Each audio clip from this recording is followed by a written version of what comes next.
রাহমাতুল লিল আলামিন তিনি ডাক দিয়ে বললেন, আবু বকর, আল্লাহকে ভয় করে কাঁদছো, কান্নার পানির দাম কত জানুনি?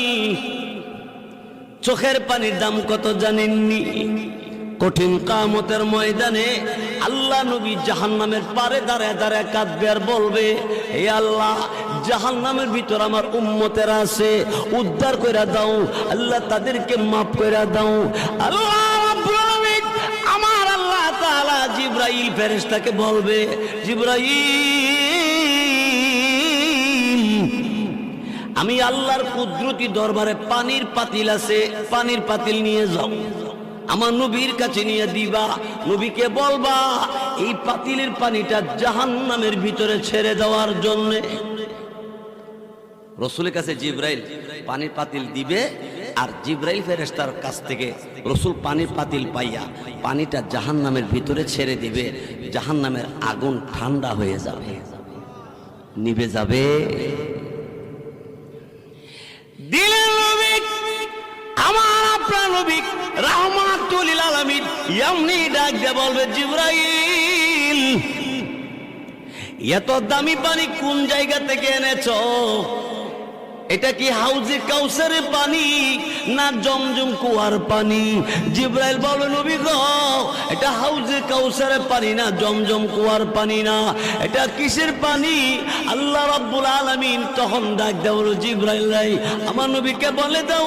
এমনি জিবরাইল ফেরেশতা তখন ডাক দিয়ে বলবে, এই আল্লাহ নবী দুনিয়ার জমিনে আল্লাহকে ভয় করে চোখের পানি ছেড়ে, আল্লাহর বান্দা চোখের পানি ছেড়ে ছেড়ে কাঁদছে, এই কান্নার পানিটা আল্লাহ তাআলা জমা রাইখা দিছে। আপনি করিগর গভীর রাইতে তাহাজ্জুদের নামাজে রাত কাটাইলে গভীর রাইতে আর ঘুমায় না, এমন অনেক মানুষ আছে।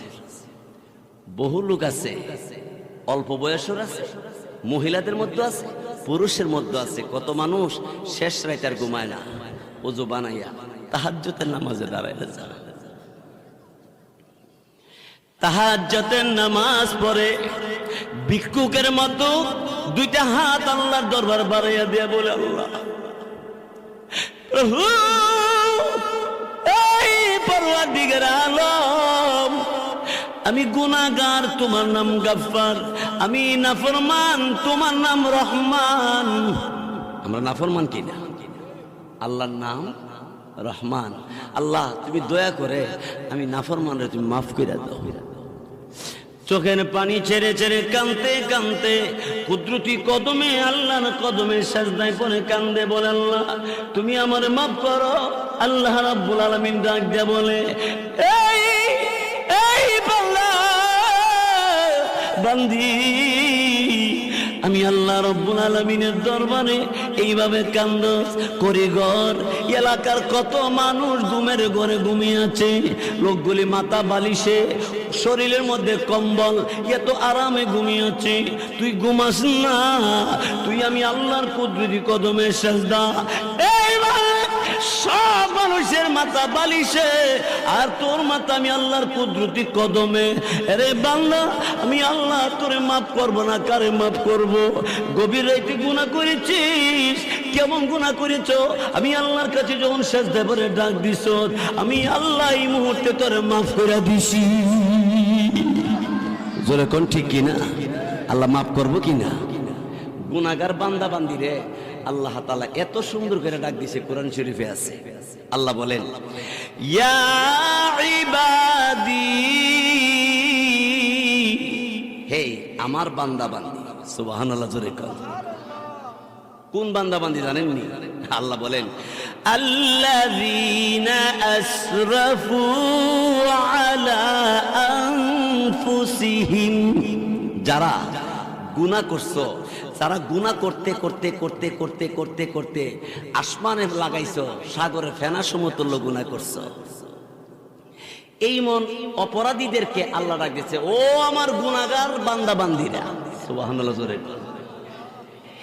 ইয়া ইবাদিয়াল্লাযীনা আসরাফু আলা আনফুসিহিম। সুবহানাল্লাহ বলেন।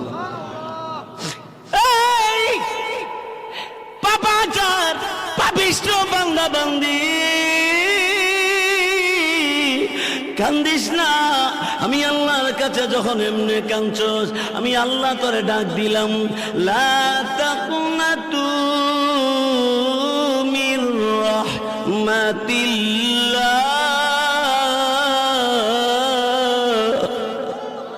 আল্লাহু আকবার। আমার আল্লাহ ডাক দিলেন, এই বান্দা কি পরিমাণ গুনাহ করছো, সাগরের ফেনা সমতুল্য গুনাহ হয়ে গেছে, জমিনে পাহাড়ের চাইতে তোর বেশি গুনাহ হয়ে গেছে।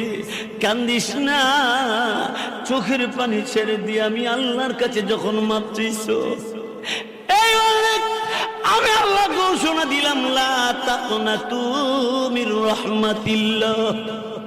আল্লাহ বলেন, আমার রহমতের দরবার থেকে তুই নিরাশ হইস না, তুই দূরে যাইস না, তুই আমার ডাক দে, তুই আমার কাছে মাপ চা, আমি আল্লাহ তোর সব গুনাহ মাফ করে দিব।